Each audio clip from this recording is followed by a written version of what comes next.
નમસ્કાર દર્શક મિત્રો, હું છું આશ્લેષા પટેલ અને આપ જોઈ રહ્યા છો અરવલ્લી ન્યૂઝ. અરવલ્લી જિલ્લાના મોડાસા શહેર સ્થિત NS પટેલ લો કોલેજ ખાતે law and social transformation in India વિષય પર રાષ્ટ્રીય સ્તરની કોન્ફરન્સનું આયોજન કરવામાં આવ્યું હતું. નિમલા ગાંધી ઉચ્ચતર કેળવણી મંડળ સંચાલિત આ સંસ્થામાં યોજાયેલ કાર્યક્રમમાં કાનૂન અને સમાજ પરિવર્તન વચ્ચેના સંબંધોને કેન્દ્રમાં રાખી ઊંડાણપૂર્વક ચર્ચા વિચારણા કાનૂન ક્ષેત્રના જાણીતા વિદ્વાનો ન્યાયવિદો દ્વારા કરવામાં આવી હતી. મોડાસા ખાતે યોજાયેલ નેશનલ કોન્ફરન્સ કમિશનર હાયર એજ્યુકેશનના દિલીપ રાણા અને KCG ગાંધીનગરના ડોક્ટર યોગેશ યાદવ, કોલેજ મંડળના પ્રમુખ મહેન્દ્રભાઈ શાહ અને સેક્રેટરી ધ્રુવભાઈ મહેતાની અધ્યક્ષતામાં યોજાયું હતું. ઉદ્ઘાટન સમારંભમાં ગુજરાત હાઈકોર્ટના નિવૃત્ત ન્યાયમૂર્તિ BN કારિયા મુખ્ય અતિથિ તરીકે ઉપસ્થિત રહ્યા હતા. કીનોટ સ્પીકર તરીકે ઉત્તર પ્રદેશના સ્વામી વિવેકાનંદ ભારતી યુનિવર્સિટી મિરુતના ડીન ડોક્ટર વૈભવ ગોયલે વિષયની તર્કસંગત અને વૈચારિક છણાવટ કરી હતી. ઉપરાંત હાઈકોર્ટના વરિષ્ઠ વકીલ રશ્મિન જાની પણ નેશનલ કોન્ફરન્સમાં જોડાયા હતા. देखिए, NS लॉ कॉलेज मोडासा के अंदर जो कार्यक्रम हुआ, इसके अंदर कानून और समाज के समन्वय के ऊपर चर्चा की गई. अगर हम पिछले 15 सालों को देखते हैं तो सरकारों ने जो भी कुछ किया, उन्होंने नई शिक्षा नीति के बारे में बताया, कानूनों का रिप्लेसमेंट किया, क्योंकि कानून और समाज दोनों साथ साथ चलते हैं. तो ये जो पहल इस कॉलेज के अंदर की गई, यहाँ देखा गया कि जो कानून सही नहीं थे या जो कानून निष्क्रिय हो चुके थे, तो कैसे यहाँ के बच्चे और यहाँ की जनता उन कानूनों से अपने आप को जोड़ पाएगी, इस विषय के ऊपर चर्चा हुई. इसके अंदर नई एजुकेशन पॉलिसी के अंदर कैसे एजुकेशन के अंदर डेवलपमेंट हो रहा है, किस तरीके से लीगल ट्रांसफॉर्मेशन से समाज का भला हो रहा है, इन विषयों के ऊपर चर्चा की गई और आगे भी चर्चा होगी. साथ में इस विषय पर भी चर्चा की गई कि आने वाले जो हमारे अधिवक्ता हैं, जो एडवोकेट्स हैं, वो किस तरीके से अपनी नॉलेज को समाज के साथ और समाज के बदलाव के साथ जोड़कर रखें, ताकि वो न्यायालय के अंदर जो न्यायिक प्रक्रिया है उसके अंदर एक सक्रिय भूमिका निभा सकें. और मुझे लगता है इस प्रकार के जो कार्यक्रम है, उस प्रकार के जो सेमिनार है, वो भविष्य में हमारे देश को एक नई दिशा देंगे और हमारे देश के अंदर जो पॉलिसी का एग्जीक्यूशन हो रहा है उसके अंदर एक आधारभूत भूमिका निभाएंगे. श्री निमला गांधी केळवणी मंडल संचालित Shri NS Patel law college Modasa द्वारा આજે નેશનલ કોન્ફરન્સનું આયોજન કરવામાં આવ્યું છે, જે ગુજરાત સરકારની KCG દ્વારા જે ગ્રાન્ટ આપવામાં આવી છે એના લીધે આજે એક મોટો કોન્ફરન્સ, જેમાં દેશના તમામ અલગ અલગ સ્ટેટના, જેમાં પંજાબ, દિલ્હી, યુપી, આપણે રાજસ્થાનથી બધા જો એક્સપર્ટ તજજ્ઞ છે એ બધા આવ્યા છે. અને ખાસ આ કોન્ફરન્સનો જો વિષય છે જેને આપણે કહીએ કાયદો અને બદલતા સમાજને કાયદાની જરૂરિયાતમાં કાયદાની શું ભૂમિકા છે એના ઉપર આ કોન્ફરન્સ છે. અને આ કોન્ફરન્સમાં બદલતા સમાજમાં કયા કયા તબક્કાઓમાં, જેમાં મહિલાઓ, જેમાં બાળક છે, જેમાં આધુનિકતા છે, જેમાં ધર્મ છે, જેમાં જરૂરિયાત છે લોકોની, એ બધા મુદ્દાઓ પર આજે વિશદ ચર્ચા થવાની છે. અને એક દિવસની આ કોન્ફરન્સમાં જે તજજ્ઞ જે અધર સ્ટેટ્સથી, જે આપણે બીજા રાજ્યોથી આવ્યા છે, એ તમામ અલગ અલગ સેશનમાં ખૂબ સારી રીતે વિદ્યાર્થીઓના અહીંયા બેસેલા જે આમંત્રિત મહેમાનો છે બધાનો ખૂબ સારી રીતે માર્ગદર્શન કરશે. અને મને પૂરી આશા છે કે આ કોન્ફરન્સ આ વિષય ઉપર જે એક જ્વલંત વિષય છે, જે સમાજની કાયદાની કઈ રીતે જરૂરિયાત છે, કાયદામાં કઈ શું પરિવર્તન હોવા જોઈએ, એ બધા મુદ્દાઓને લઈને આ એક કોન્ફરન્સ આયોજન કરવામાં આવી છે. અને એ બધા માટે ખૂબ ખૂબ લાભકારી થશે એવી હું આશા રાખું છું. Thank you.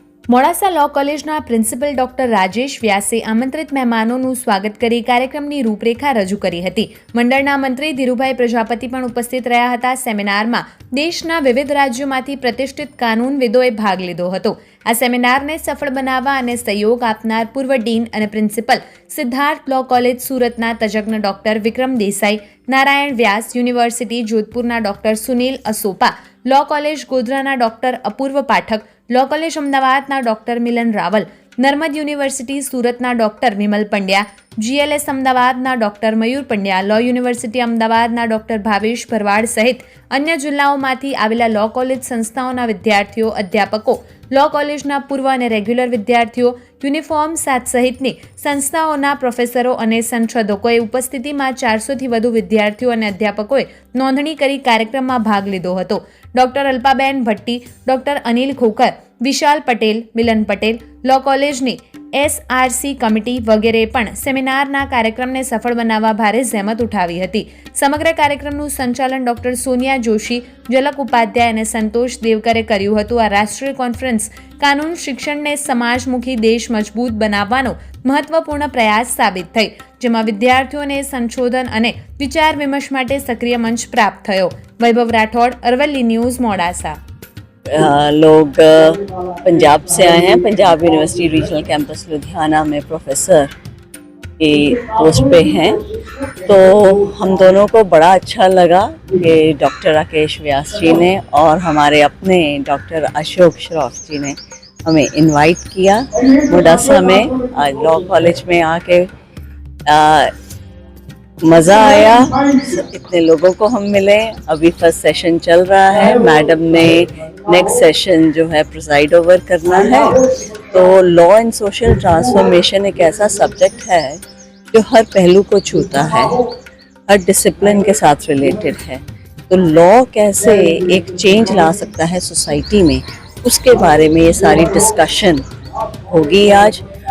और in the inaugural session chief guest साहब हमारे जो कारिया साहब थे, उन्होंने बड़ा अच्छा एड्रेस किया। एंड हमारे की नोट स्पीकर प्रोफेसर वैभव, उन्होंने काफ़ी विस्तार सहित हमें बताया कि कैसे चेंज जो है सोशल ट्रांसफॉर्मेशन की जा सकती है इन द सोसाइटी। सो मेरे को ये ज्ञात पड़ता है कि आगे भी एक अच्छे सेशन रहेंगे। और ये सारा इनिशिएटिव जो है हमारे डॉक्टर अशोक जी ने लिया, जो हमारे साथ फैकल्टी डेवलपमेंट प्रोग्राम में हम सब इकट्ठे थे।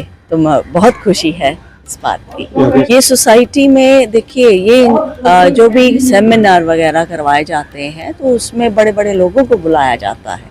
किन के लिए बुलाया जाता है? अपने यूथ के लिए बुलाया जाता है जो लॉ कॉलेजेस में पढ़ रहे हैं बच्चे। तो जब भी वो ऐसे कुछ अच्छे बुलारों से बात सुनेंगे, जो वक्ता से बात सुनेंगे, तो वो उन पे अच्छा इम्पैक्ट पड़ेगा और वो रिसर्च करेंगे और आगे सोसाइटी में जाके नाम रोशन करेंगे, एक इंस्टीट्यूशन का भी और अपना भी। આજે નેશનલ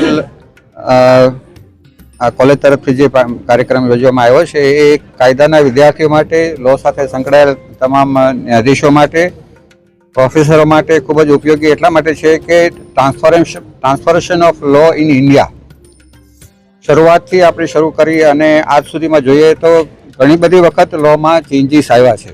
જેવી જેવી જરૂરિયાત સોસાયટી માટે ઊભી થઈ છે ત્યારે જ્યારે સોસાયટીએ ડિમાન્ડ કરી છે કે લોમાં ચેન્જીસ જોઈએ તો ગવર્મેન્ટે એ લોમાં લો બનાવ્યા છે, લોમાં ચેન્જીસ લાવ્યા છે, લોમાં ફેરફાર કર્યો છે અને લો રિપ્લેસમેન્ટ પણ કર્યા છે. હમણાં તમે તાજેતરમાં જોશો તો જે 3 લો છે, મેઇન એવિડન્સ એક્ટ છે, આઈપીસી છે અને ક્રિમિનલ પ્રોસિજર કોડ છે, એ 3 લો રિપ્લેસ કરીને આખા નવા 3 લો ગવર્મેન્ટે એન્ફોર્સ કર્યા છે. એટલે આ સબ્જેક્ટ આજે એવો પસંદ કરવામાં આવ્યો છે કે ભવિષ્યમાં જે આ લો કોલેજના વિદ્યાર્થીઓ છે એમના માટે જ્યારે પ્રેક્ટિસમાં આવશે ત્યારે ખૂબ જ ઉપયોગી થશે. અને એ માટે મેં લો કોલેજના સંચાલકો, મેનેજમેન્ટને પણ ખૂબ અભિનંદન આપું છું કે આવો સરસ મજાનો કાર્યક્રમ કર્યો છે કે જે માત્ર લોના વિદ્યાર્થીઓ માટે નહીં પણ સોસાયટી માટે પણ ખૂબ જ ઉપયોગરૂપી થવાનો છે, હેલ્પફુલ થવાનો છે.